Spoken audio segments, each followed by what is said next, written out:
sarita aku dekat berkongsi ke cerita bola aku lah, ke cerita bola aku. Lepas aku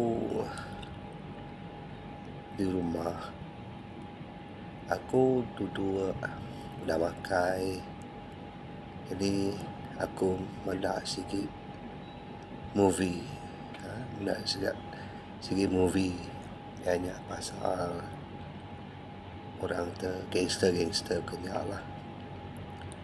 Jadi aku pun mendak layan movie nya.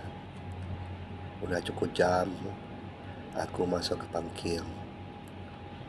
Udah masuk pangkil, aku gali lalu tidur.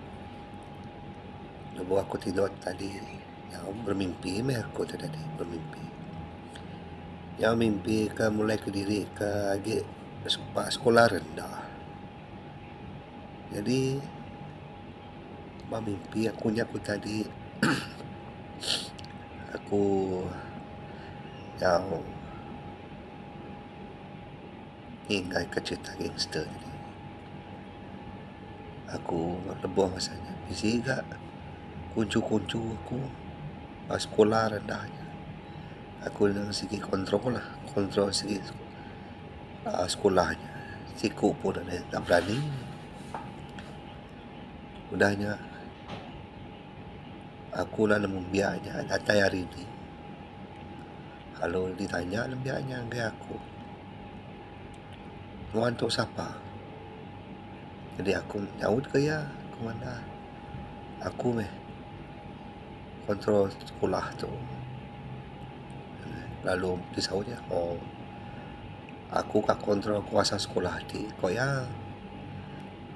Aku lalu aku nyaut ke ya, tahu ke tu? Kalau dapat hati kami dua dia kak kontrol kuasaan aku.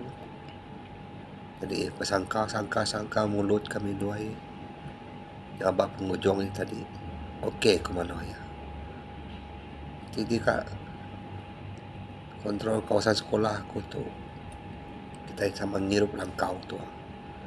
Belapan siapa babu ya Allah kok ya. Jadi kami dua pun yang keluar ke ya 3 langkau beli es botol langkau. Anak botol kok